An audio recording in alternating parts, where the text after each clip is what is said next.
There's a cat over here. There's a cat over there. And the wrong one died. And the wrong one died.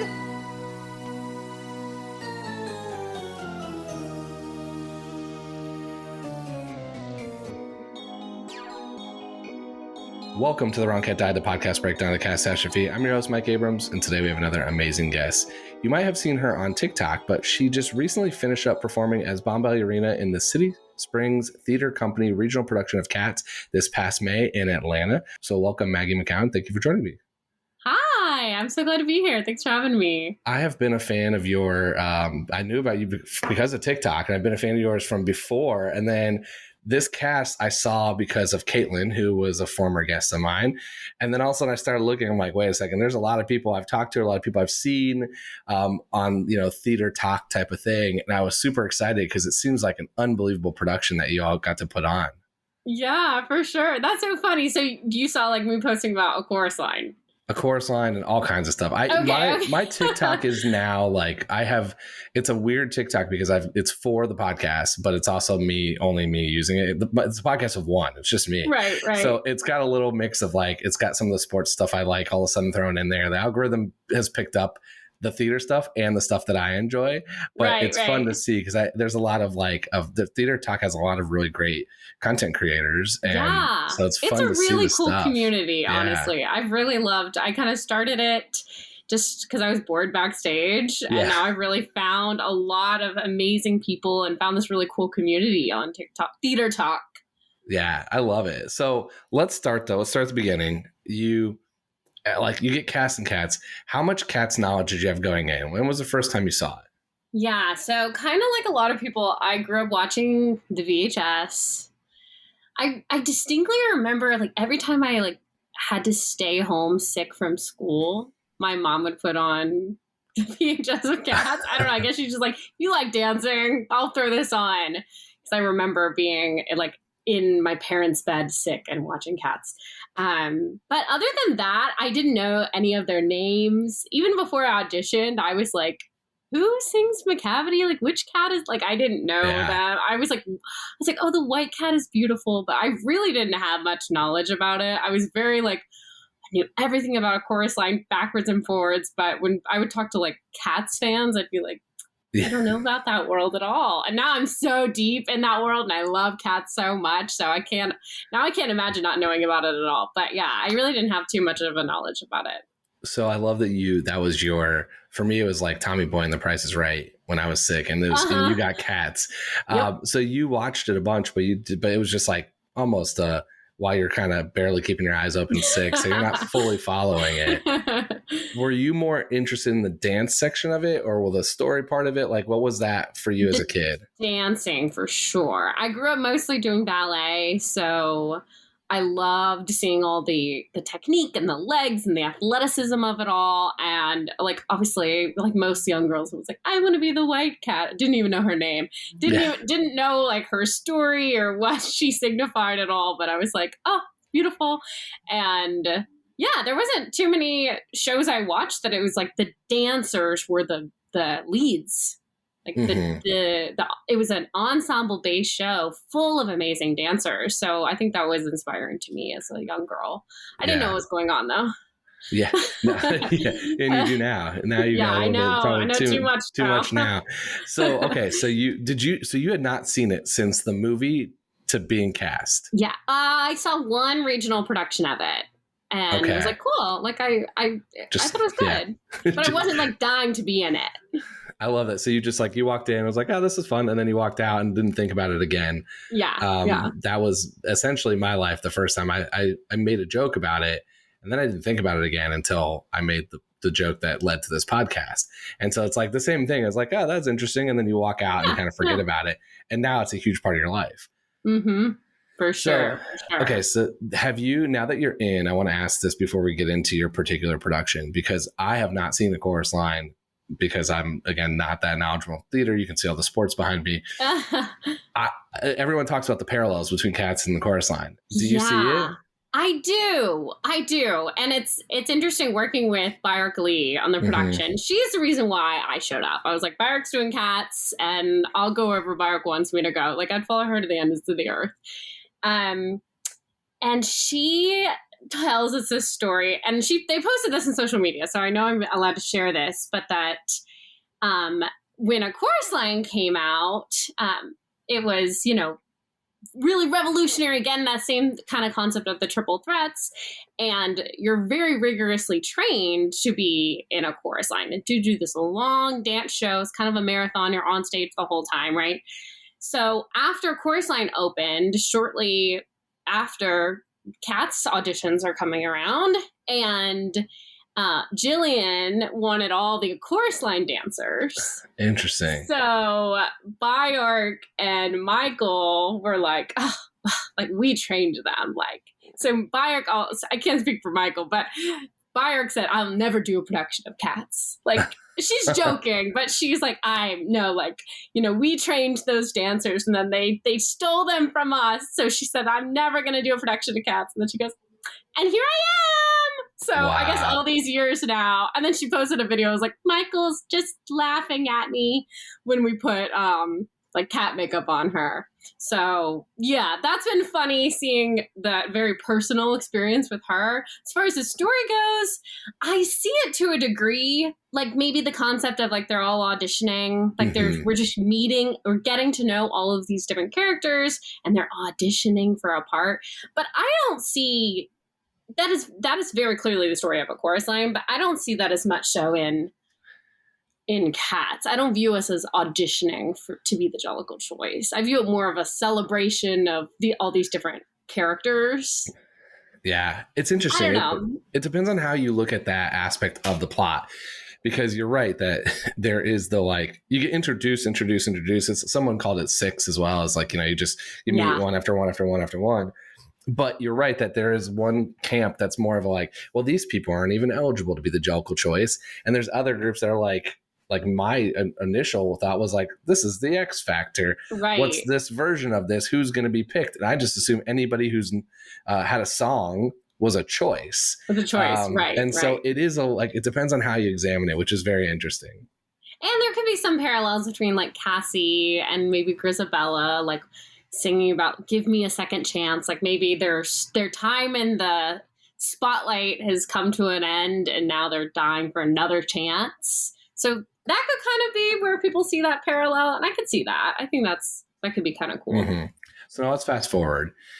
How did you end up in this particular production? What was the rehearsal process like? What was the decision to go and take on this challenge? Yeah, so kind of all goes back to A Chorus Line. I did A Chorus Line about a year ago with Bjork, and then worked on the show pretty much for a year. And so I developed that relationship with her. And then when I saw she was doing CATS, so I was like, well, and I'm from Atlanta too. So okay. I live in New York City now, but I'm from Atlanta. So it was at my home theater, Bjork is doing this iconic dance show. I didn't know which cat I'd be right for, but I knew I wanted to be involved. So yeah, I started doing research and really fell in love with the character of Bombalurina.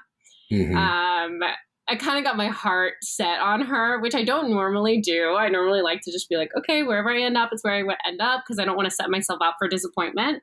But I was like, man, this role is good for me. I love this part. So I submitted virtually, and then I got a call back, but I was actually unable to come. I would have to fly to Atlanta, and they were we don't want people flying from out of town. We'll send you tapes if we need them. So they had me read for Demeter and Bomb. And I love Demeter, and I've gone into for Demeter before, but I was I really love Bomb. And yeah, then I was offered the part from the tape actually, which is pretty rare, but I think because I've been able to work with them so much, they knew my work ethic and what I was capable of. They knew my dancing. So yeah, it was a pretty easy process actually, which is, again, is very rare. But yeah. So I love hearing the thing I love most about regional productions is, and having talked to so many different productions around the world at this point, is I'm fascinated by what you get told as a backstory. And it's one thing when you're going on tour or you're going for months, if not years at a time, to have like this long, lengthy rehearsal process, but you're going for 3 to 4 weeks, right? Is the run. Mhm. What I saw you had Jacob Brent come, like, what was like, how much into the story do you get versus the dance number and the choreography and the songs? And like, what does that balance look like to prep for a show like this? Yeah, we kind of worked in reverse. Normally you start a show with table work. We sit down and we just discuss and look at the text and the characters.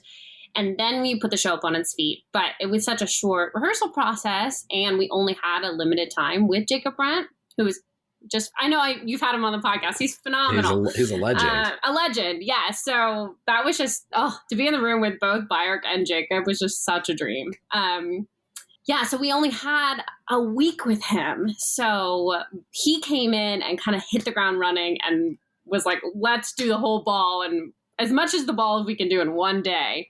We end up putting up the ball in 2 days, and we did all the original choreography within this 1 week. So that was really, really wild and exhausting, but also really exhilarating and inspiring at the same time, especially learning that choreography from him, who did it with Jillian, was in the room when these this story was kind of being created. So we did table work. We like got in a circle and talked about our characters after we'd learned most of the show. So that was interesting because the show then, it was set, but then it kind of took on this new life. The day after we went in a circle and we all discussed our, Jacob went around and told us like kind of basis of who we were. And then a couple days later, we went around and shared our story. Even the kittens shared their story. That's not been pre-decided. But we all were in charge of creating like this very elaborate backstory for ourselves. And the show then took on this new life, and we had all these new interactions. And, I found out like, oh, this cat is in love with me, or this cat hates me. And so it really informed a lot of our decisions. And so much of the show, unlike a chorus line is you get on your number and you move from 3.5 to 4.5 to, with CATS, there's so many transition moments where we get to decide, even in the original choreography, we get to decide like our traffic patterns and our interactions. And so that was really cool to add those character choices in. Yeah, that's really interesting to hear the reverse, because, one of the things that Jacob's been the first where I'm like, well, I can't really argue against Jacob on like what I've heard from other people. But you hear these different things. And like even recently, I posted a joke on Twitter, and a fan immediately responded, and it was about Bomb and Demeter. And it was like, they were like, they're sisters. I'm like, well, are they sisters? Because I've heard they're sisters. I've heard they're not. I've heard they're, like that they're BFF and everything. So I posted on Instagram, and I got about a 50-50 split. But every cast member that I've interviewed was on the not sisters camp, which I thought was interesting. But it's like there's so many of these things that are open for interpretation, and you could play it. But I think a lot of what comes from that is staging and friendships, off stage. And so it's interesting to hear that you started with the staging. So when you had that almost predetermined, I knew where I was going to be and who I was going to be standing next, and obviously who I'm going to be dancing with. Did that influence when you wrote your own backstory? Oh, yeah, for sure. Okay. I want to hear your backstory. I was like, oh, I hang out with Alonzo a lot. I must be friends with Alonzo. That staging absolutely predetermined some of my character. Okay, my backstory, Bomb's backstory. Yep. So what I was told is that I am like best friends with Demeter. We're not sisters as far as I know. That I had some sort of relationship with McCavity, and I'm very protective of Demeter now, and that I used to be like besties with Grisabella. And that's something I did not know. And that I kind of am flirty with Rum Tum Tugger. That's what I was given. Like, this is predetermined. But we really ran with this. Like, we really created these. Like, me and the actor who played Demeter would be on the phone, like on the car ride home, being like, "Okay, so then I came over, and then McCavity." Like, we had this elaborate story. But the abbreviated version is that Bomb, she's very independent. She doesn't need a title, doesn't need a man, likes being the cat that's people look up to and find powerful and maybe a little intimidating. And she's like very comfortable with her sexuality and very independent. So I decided about 3 years before the Jellicle Ball takes place, Bomb was being this independent lady when she met Macavity. And we think of Macavity as the scary cat in a fight. But actually from the text, we know he's deceitful and he's suave and he's outwardly respectable.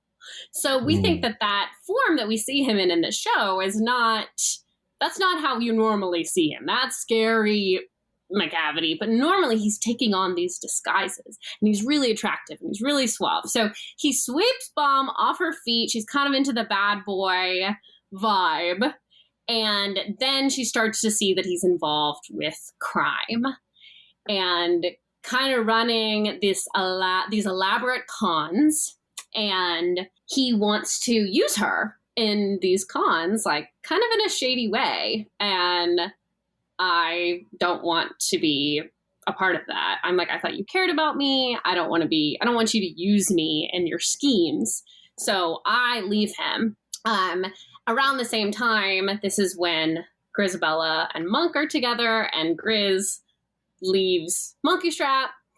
And I decided that Macavity kind of convinces me that him and Grizabella got together. I think that, I'm not sure if that's true, but he deceives me into thinking that. So then flash forward 3 years later, I've heard the stories about Grizabella now out on the streets, being a cat about town. And I know she's involved with Macavity. And I think, wow, here's a cat that I'm strong enough to say no. I didn't get involved in the shady things he wanted me to do. And she does. She gets involved with him and gets involved in that life of crime and just a shady world. So I think for Bomb, that's why I'm really looking down on her. And I also feel betrayed because as far as I'm concerned, like she got with my man. Yeah. Is that? I love it. No, it's great. I'm trying to piece together because there is a part of me that always thought that Grizabella could have been Bomb's mom. And that could be part of it, but I like the like friend, older sister-ish vibe. Maybe not actual relation, but yeah. Jacob told me that we used to be at least like I don't know if we're the exact same age. I think she's a little older than me, but that we used to be very good friends. And Demeter's like took her place in my life.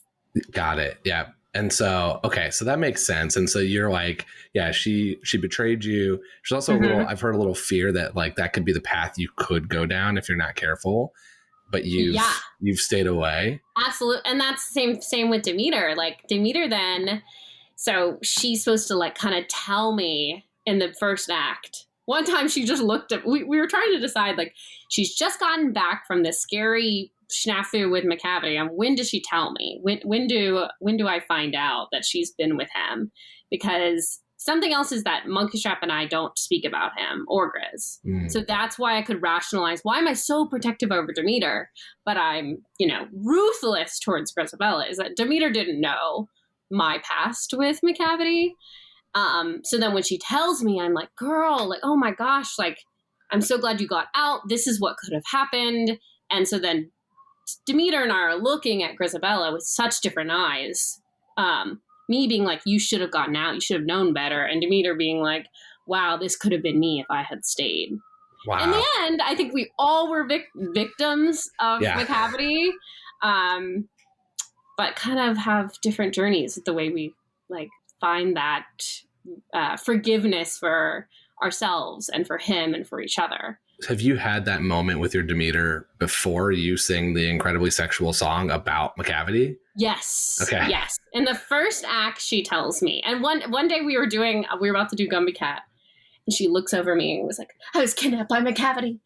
And I was like, oh, like, I didn't know what to do. And I was like, when the days hustle. I did not know what to do with that information.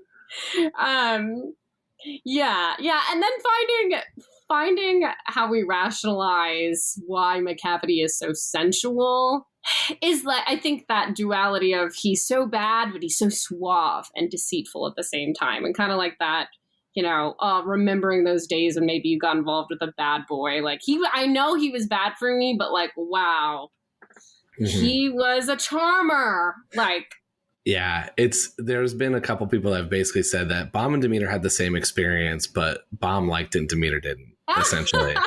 Like, and that's kind of a very dark way, I think, to think about it. It's honestly that this is the storyline I have the most trouble with as just like a viewer from the outside, because I'm always like, every time I go see the show, there's kids everywhere. You watch shit when you're homesick. And I'm like, the one thing that everyone has said is true is Demeter was sexually abused by McCavity. Like, that's the one truth that we know. And I'm like, how is this this is a full storyline. Now, granted, it goes over everyone's head because you don't notice it and most people don't pick up on it, but it's so dark. It's like a very dark piece of this. And honestly, in our production, we really didn't want to lean into that too much because it's just a lot for an actor to walk around playing trauma and playing abuse. So we kind of played that both of us were in scenarios where we felt icky and uncomfortable, but we aren't playing the sexual abuse. We're more playing like, this is what could have happened. Yeah. So we don't have to kind of walk around with that. Yeah. And then McCavity feels way grosser when you play it like that. I don't know. To me, it was harder too. The McCavity song, the line that he's broken every human law, I'm like, that has a lot of things it could be, and that's like, let's just leave that over here. I've never thought of it like that. Yeah, if you think about breaking every human law, like I made a joke the other day on Twitter because someone had a cat helmet, and I'm like, well, he broke every law, so he was speeding. Like, so it's like it can be harmless like that, but it also can go the other way. That's what we were kind of playing. Like, our Demeter thinks like he like drugged her at a party and like then tried to play that he was like protecting her. It was like, oh, some other cat was coming on to you and I just took you away because I'm trying to protect you. Like, I don't know how this like kind of twisted. Yeah.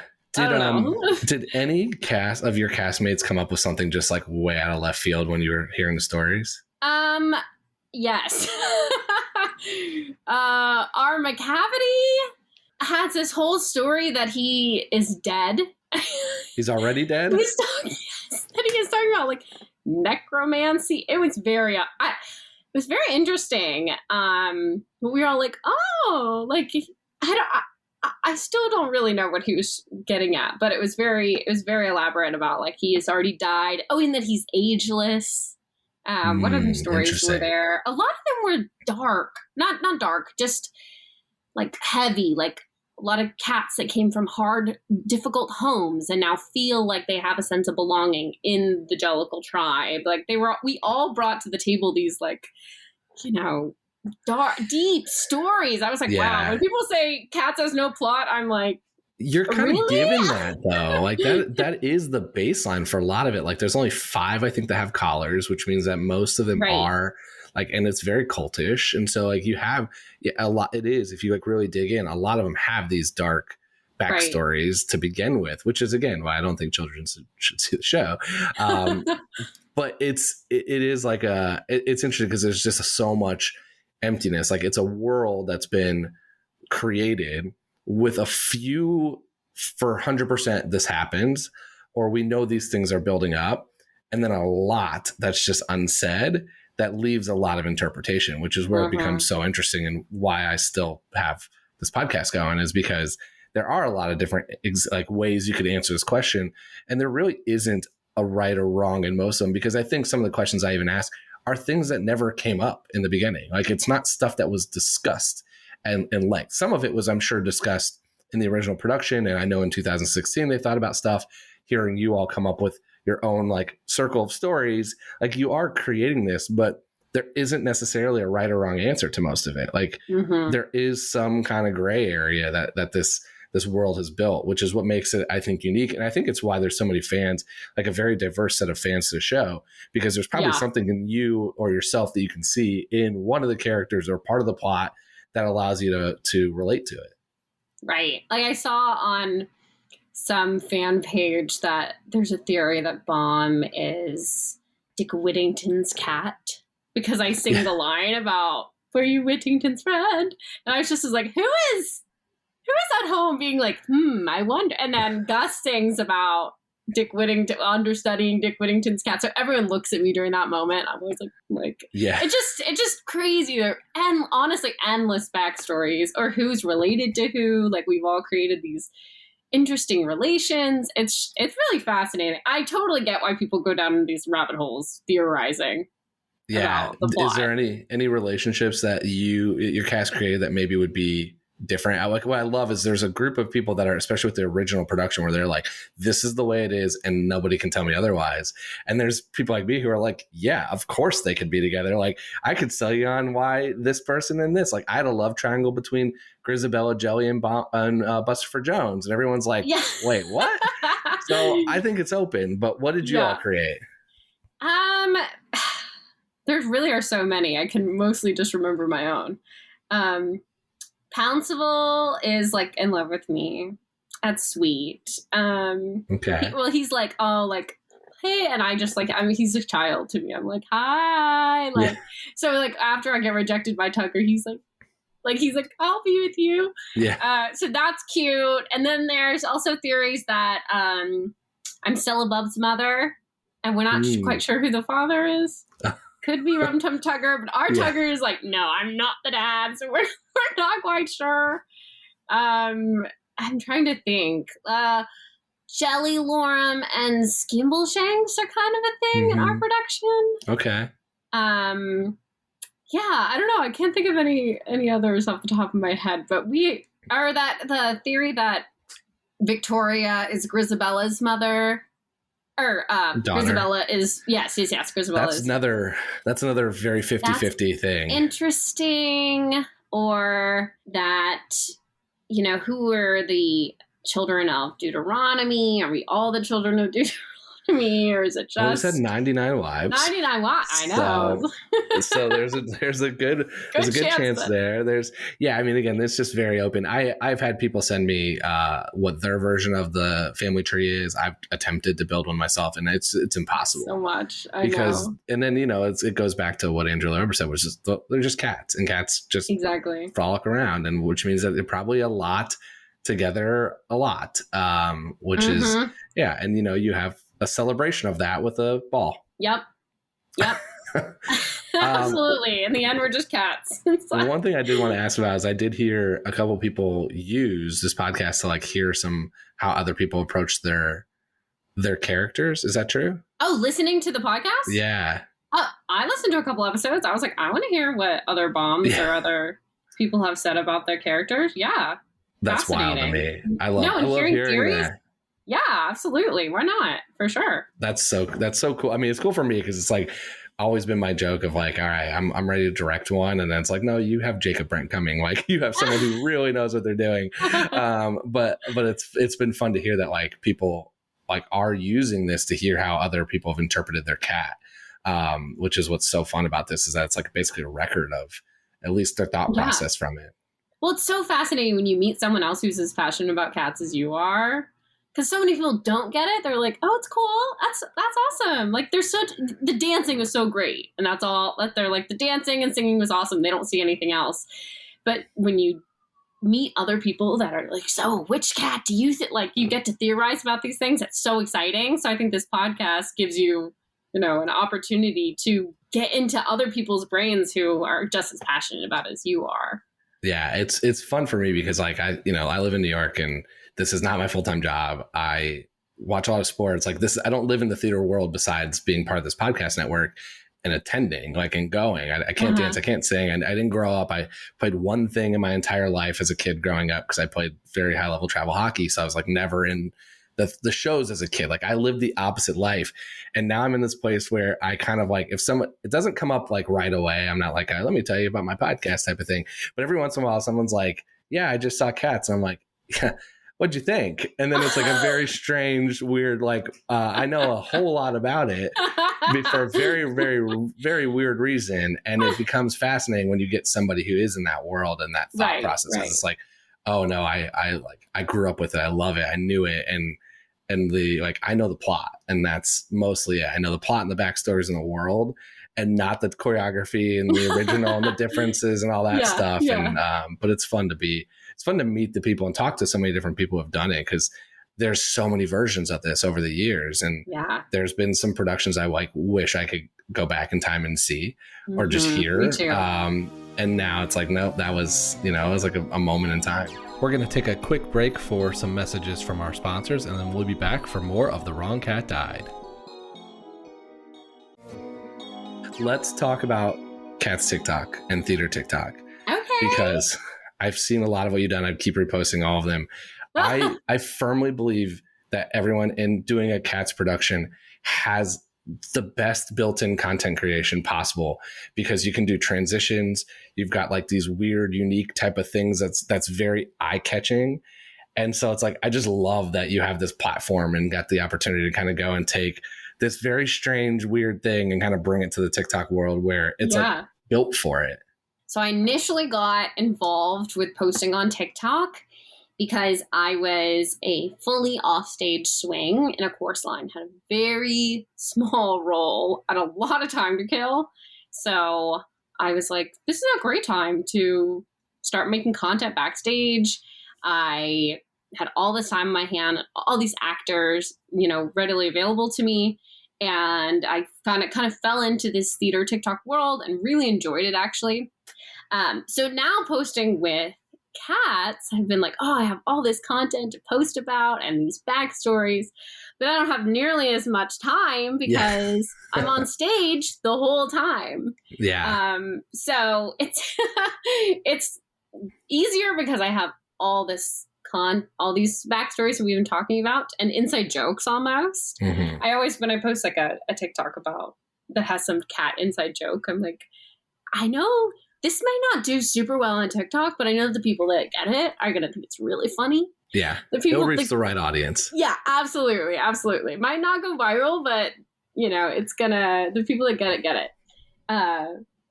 So it's really, really fun, but it's also hard because I finished the show, I have to spend an hour plus getting into costume and then thoroughly warming up. And then we're ripping off like the wig is really elaborate and the makeup is really elaborate.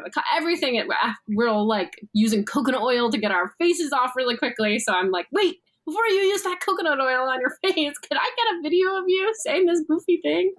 So it's been really, really fun, but also posed a challenge because it's, such a difficult show. Yeah, I saw. So I got to hang out with the US tour number 6, the one that's currently on tour before their show, before one of them, because we did stuff, for video. And I was like, I want to do this all in costume if they can. And it's like the leading up to it, it's like once you get in costume, it's like stretch, warm up, get ready to go, and then go on stage. Like there's not a lot of time, but yes, I think you have an opportunity if you can just get a couple people to go on to start your makeup like 10 minutes earlier. Right. The transitions that you can do.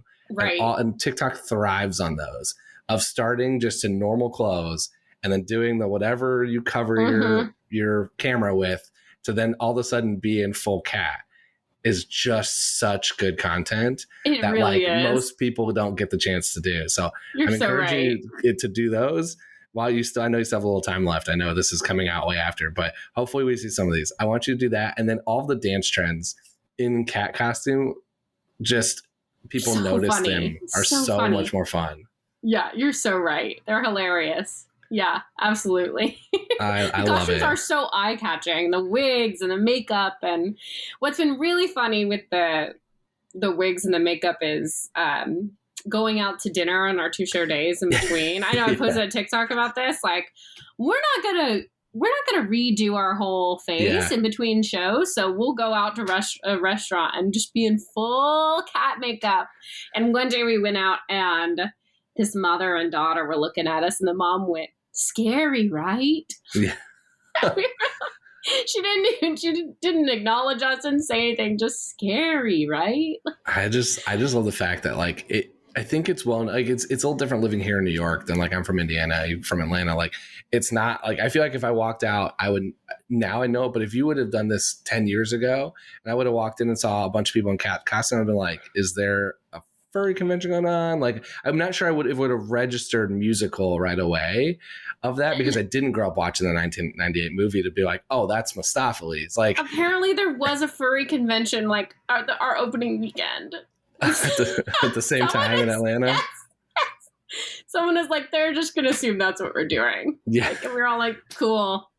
Yeah. I mean, it's a thing. I have run into, I was at a conference for work one time and we had the same hotel as one of those conventions. And it was the first day just jarring because I got in an elevator and I was not prepared to be with people in full costume. And then by the second day, I'm just like, yeah, whatever. This is their thing. Like, they were nice and like they were super polite and I was just like, that's fine.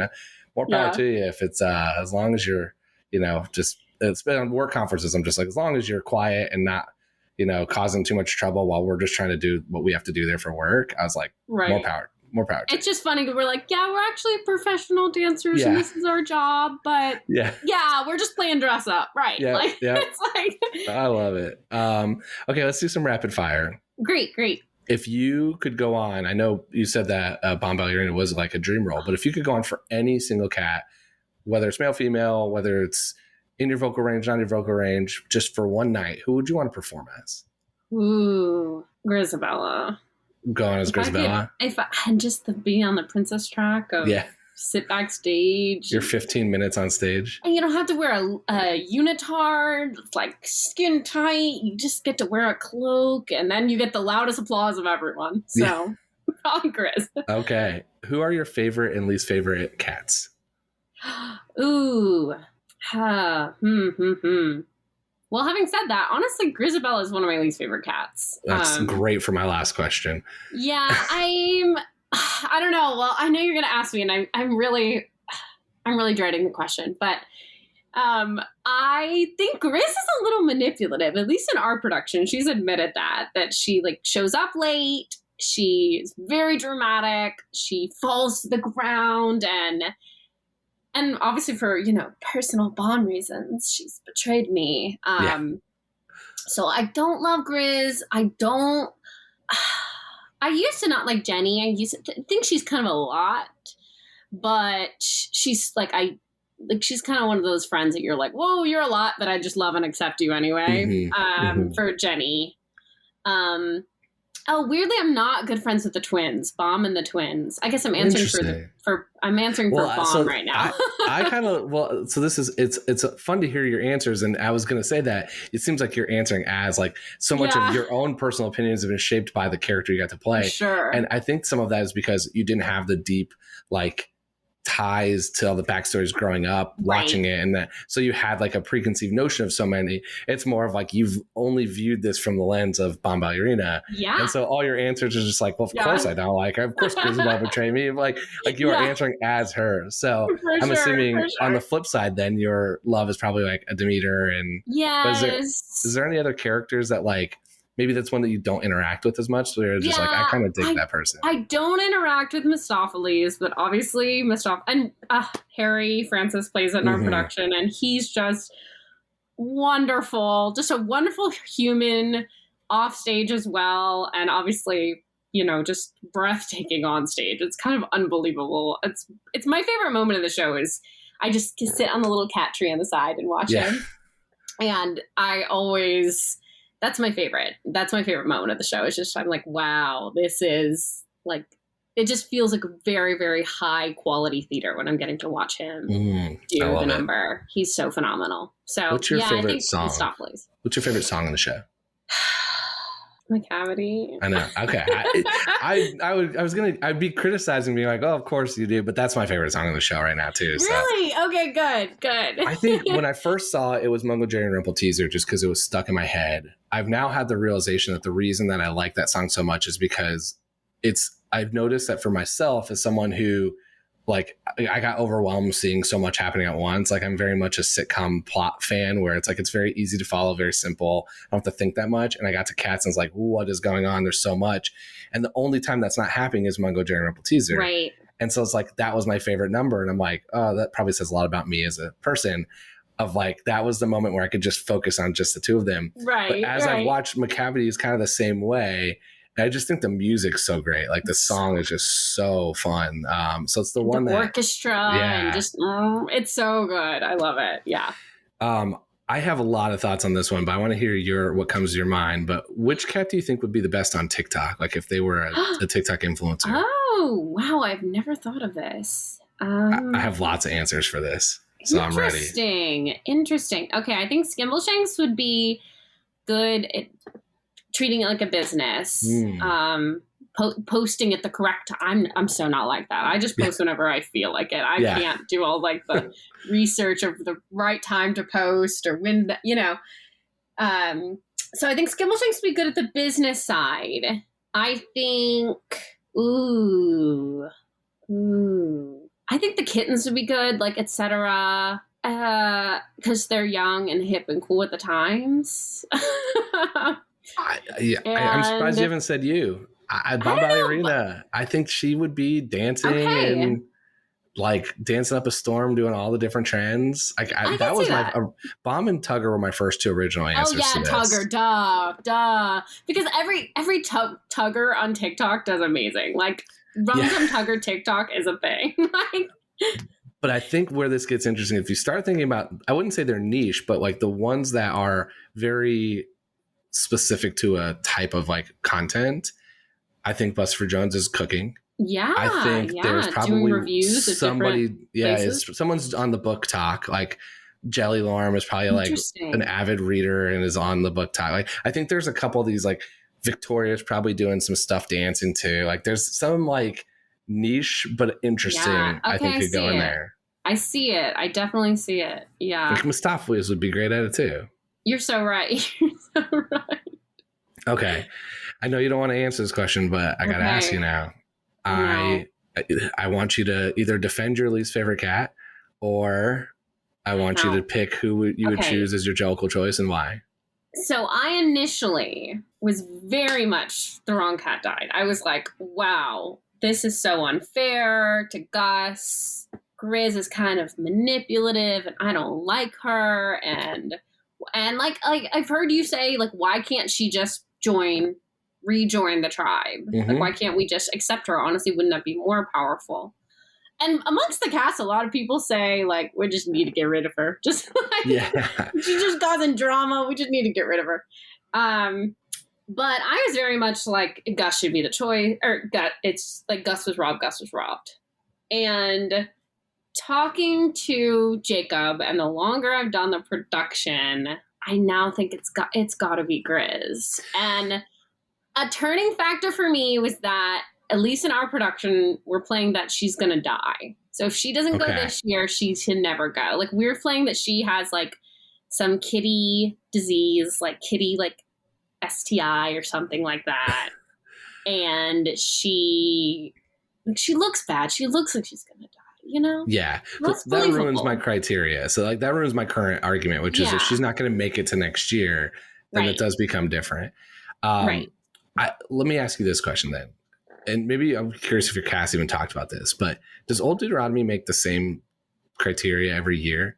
Like, is he making like what? It's a strange version of this because you've got somebody returning that left. Like, you probably don't have somebody returning that left every year. It's like, how's last year's choice made? How's next year's choice made? I don't know.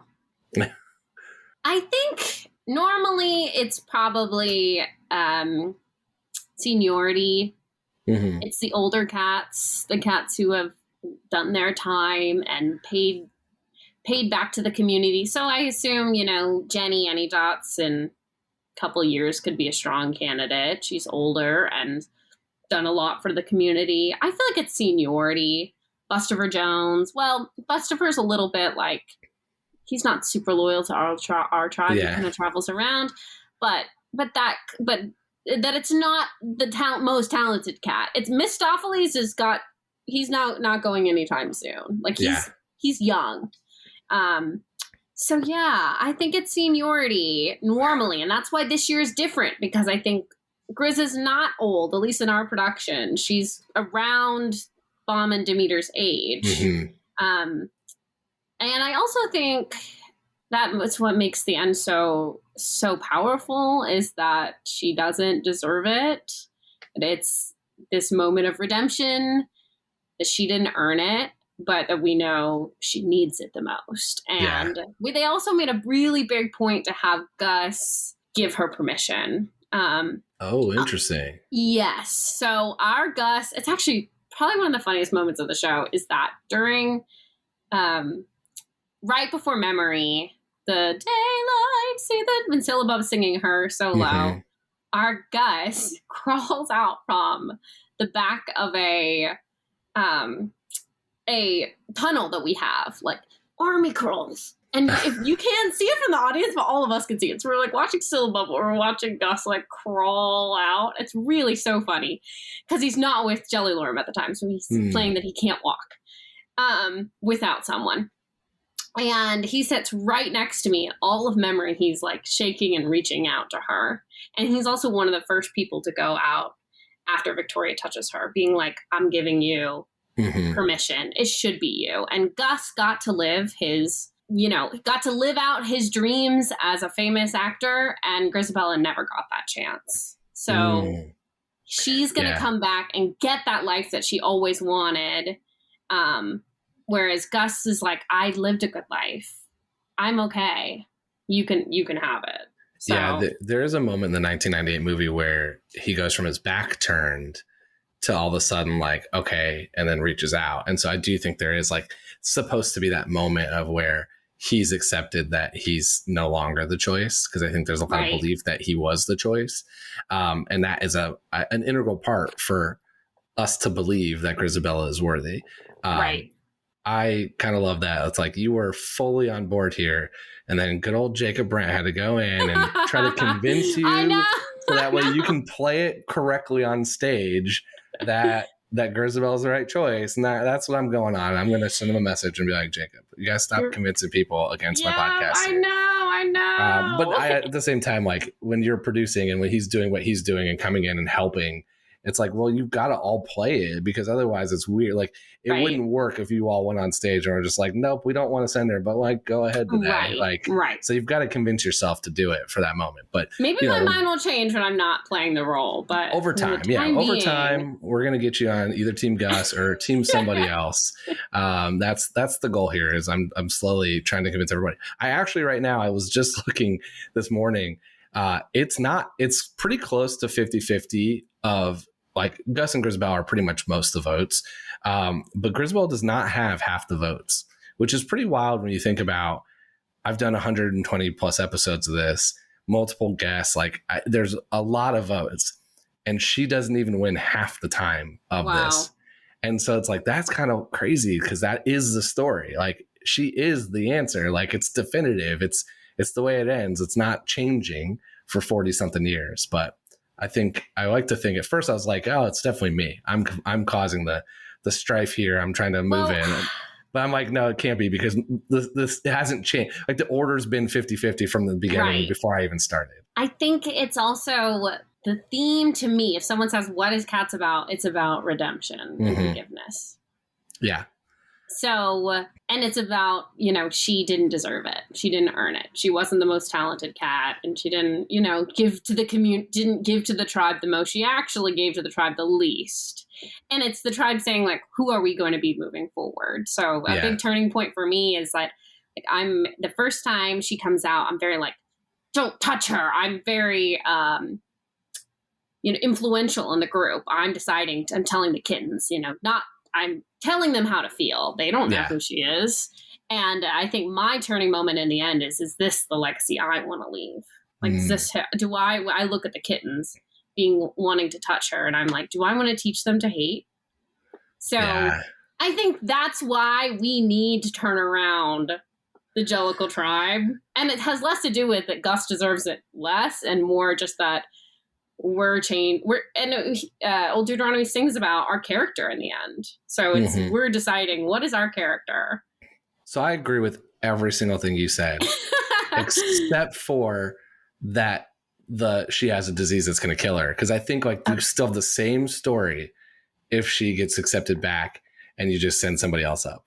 But it's, it's open. It's open for interpretation. Yeah. This has been so fun. How can everyone stay in touch with you on social media and see the amazing TikToks and everything else you're doing and working on? Yeah. So my Instagram is Maggie_McCown, and my TikTok is XOXO Maggie MC, Maggie Mick.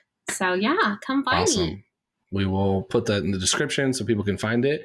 And thank you so much for sharing about your production and your experience and all the fun you've had doing this show. Yeah, this has been so much fun. I love talking about this stuff. So I'm so thankful to have gotten to chat with you today.